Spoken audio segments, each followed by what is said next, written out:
रतलाम जिले से मध्य प्रदेश बुलाना चाहूंगा आप आए और अपने बात रखें। आए कमलेश, एक बार जोरदार स्वागत करें कमलेश डोडिया जिन्होंने एमपी में बहुत ही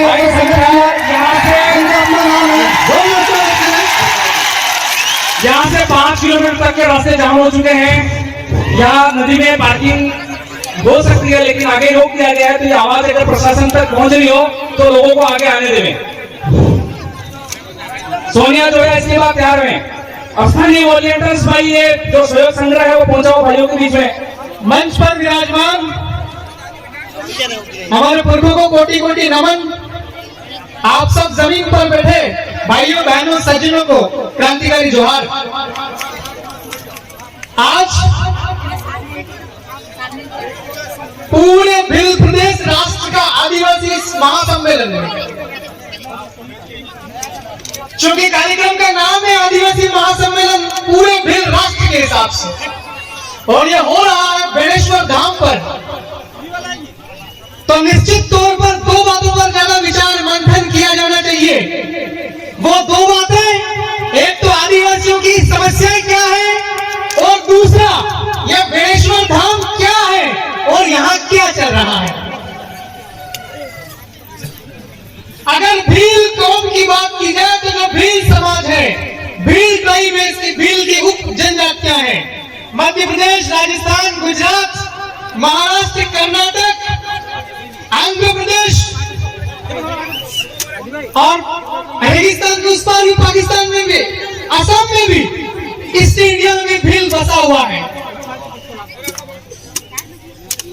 अब मैं थोड़ा कानून के हिसाब से बताऊं, हमने कुरान भी पढ़ने में आता था, वकालत में और बाइबल भी पढ़ने में आता था। पूरी दुनिया का सबसे बड़ा मजहब है, उसका नाम है ईसाई। पूरी दुनिया में ईसाइयों के बहुत सारे धार्मिक स्थल हैं, लेकिन इक्का दुक्का ऐसा होता है वो सबसे ज्यादा इंपॉर्टेंट होते हैं। एक दो स्थल ऐसे होते हैं वो ज्यादा सबसे ज्यादा वैल्यूएबल होते हैं। तो मेरा तमाम लाखों लोगों से एक सवाल है कि पूरे भारत में भील फैला हुआ है, उस दुनिया में भी फैला हुआ, बांग्लादेश के अंदर ढूंढोगे तो भील मिलेगा। लेकिन इस्लाम में जिस प्रकार मक्का और मदीना है, उस टाइप से पूरी दुनिया में फैला हुआ इस भील के लिए क्या है? बेणेश्वर। तो जो सीनियर साथी लोग, सज्जन विचारक हैं, आपसे मेरा विनती है, जब आपका बारी आए तो ठीक से समझावे। ये संदेश पूरी दुनिया में जाना चाहिए, खास करके हर भील के पास, कि बेणेश्वर क्या है। ईसा मसीह का देख लो, चाहे बेथलेहम होए, चाहे यरूशलेम होए, एक समय ऐसा आता है पूरी दुनिया के ईसाई लोग इकट्ठा होते हैं। क्रिसमस का त्योहार आता है, सारे ईसाई लोग उसको मनाते हैं। तो हमारे समाज ये भील कौम है, भील कम्युनिटी सबसे पुराना है, सबसे प्राचीनतम समाज है। क्या इस समाज के अंदर में जो कमियां हैं, गड़बड़ियां हैं, खामियां हैं, इसको ठीक कौन करेगा? क्या इलाहाबाद से कोई पंडित आएगा?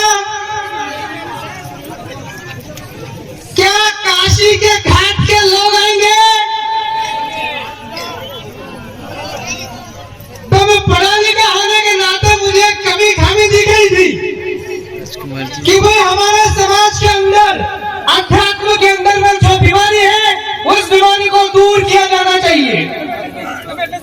बहुत बड़ी बीमारी तो नहीं है, लेकिन हमारे जो अध्यात्म प्राचीनतम है, प्रकृति को मानने वाला समाज है, इस प्रकृति को मानने वाले समाज के अंदर में लोगों ने गैर आदिवासियों ने समाज की आध्यात्मिकता को प्रदूषित करने का काम किया। इस प्रदूषण को दूर करने का काम करना पड़ेगा। हमारी संस्कृति को शुद्धिकरण होना चाहिए। हमारी आध्यात्मिकता जो है सचमुच में प्रकृति को मानने वाली, उसमें सुधार होना चाहिए। रहा सवाल जमीन बचाने का,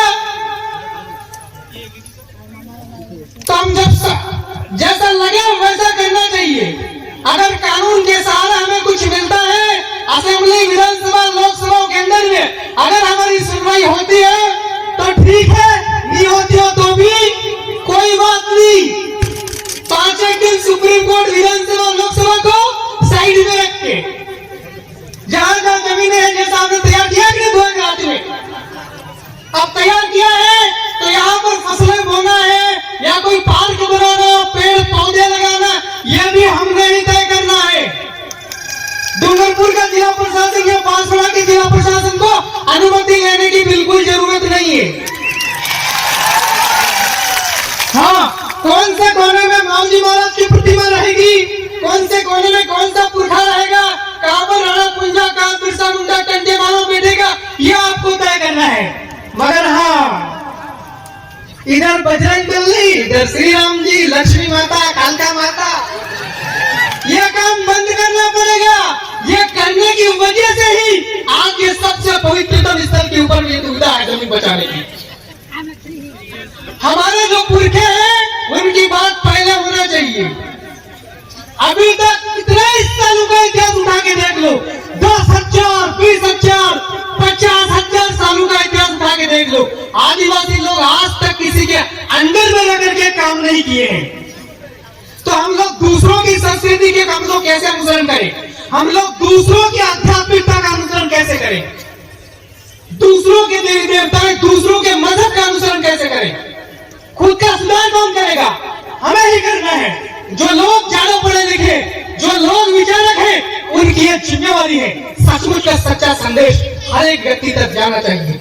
दोबारा फिर से जोहार पुनः फिल्म प्रदेश को।